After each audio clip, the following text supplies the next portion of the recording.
नमस्कार दोस्तों, आज हम बात करेंगे इलेक्ट्रिकल इंजीनियरिंग में पूछे जाने वाले कुछ इम्पोर्टेंट क्वेश्चन आंसर के बारे में। तो दोस्तों चलिए शुरू करते हैं। दोस्तों नंबर 1 पहला क्वेश्चन है कि हमें कोई भी 5 इलेक्ट्रिकल डिवाइसेस और कंपोनेंट बताना है जो कि इलेक्ट्रिकल सबस्टेशन में यूज़ होते हैं। तो दोस्तों सबसे पहला है ट्रांसफार्मर, जो कि ट्रांसफार्मर का जो है वो सबस्टेशन का मेन पार्ट है। उसके बाद आता है दोस्तों सीटीपीटी, जो कि हमारे जो सबस्टेशन होता है उसमें वोल्टेज और करंट को मेजरिंग करने के लिए यूज़ होता है। दोस्तों आगे आता है सर्किट ब्रेकर, जो कि सर्किट को ओपन और क्लोज करने के लिए उपयोग किए जाते हैं। उसके बाद आता है आइसोलेटर, जो कि सर्किट ब्रेकर या किसी भी बड़े डिवाइस को पूरी तरह से आइसोलेट कर दिया जाता है, जिससे कि उसमें आगे कोई मेंटेनेंस या कोई भी काम किया जा सके। दोस्तों उससे आगे आता है, उसमें आता है बस बार, जो कि सारा सबस्टेशन का जितना भी लोड होता है वो बस बार कैरी करता है। और सभी जो ट्रांसफार्मर होते हैं वो पैरेलली उसमें कनेक्ट होते हैं और उससे आगे वापस बस बार में जाके लोड को डिस्ट्रीब्यूट किया जाता है। और दोस्तों आगे बढ़े तो नेक्स्ट क्वेश्चन है, हमारा जो हाउस वायरिंग होता है उसमें भी हम एसपीडी का यूज़ करते हैं, जो कि उसका फुल फॉर्म होता है सर्ज प्रोटेक्शन डिवाइस।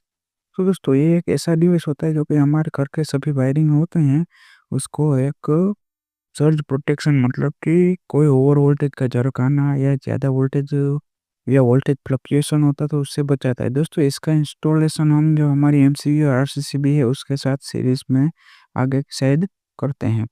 दोस्तों आगे बात करें तीसरे क्वेश्चन की, तो उसमें हमारे का एक कोई घर है जिसमें 5 फैन, 7 लाइट, एक फ्रिज और एक टीवी है।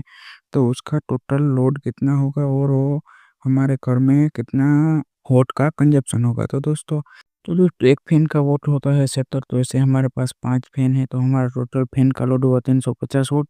दोस्तों 9 वोट की लाइट होती है, ऐसे ही हमारे पास 7 लाइटें हैं तो उसका हुआ 63 वोट। एक फ्रिज होता है उसका जो वोट है वो हमारा 700 वोट के आसपास है तो वो रहेगा 700 वोट। और जो टीवी है उसका वोट रहेगा 150, तो उसका हुआ 150 वोट।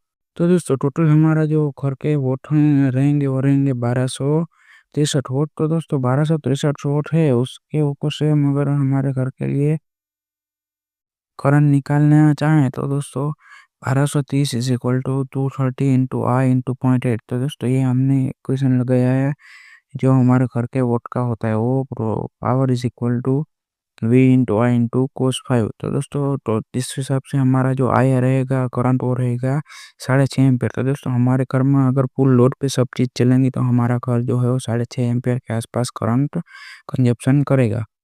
दोस्तों आगे की बात करें नेक्स्ट क्वेश्चन की, तो दोस्तों वो है जीनो डायोड। जीनो डायोड क्या है और उसका उपयोग क्या कहाँ पे किया जाता है। सबसे पहले तो दोस्तों डायोड होता है वो हमें करंट को सिर्फ एक ही डायरेक्शन में फ्लो करने में मदद करता है। वो खाली फॉरवर्ड डायरेक्शन में ही करंट से फ्लो करेगा, बाकी रिवर्स डायरेक्शन में करंट उसमें से फ्लो नहीं कर सकता है दोस्तों। और आगे जो जीना डायोड होता है उसका स्पेशली जो यूज़ होता है वो वोल्टेज प्रोटेक्शन और वोल्टेज स्टेबलाइजर में किया जाता है, क्योंकि वो जो जीना डायोड है उसकी मेन एप्लीकेशन ही वही है कि वो वोल्टेज को स्टेबल रखता है, ज़्यादा वोल्टेज आने पर भी वो ब्रेक हो जाता है। और दोस्तों अगर ऐसे क्वेश्चन आंसर आपको और चाहिए तो आप मुझे कमेंट में बता सकते हैं। आपको वीडियो कैसी लगी प्लीज़ कमेंट में बता देना।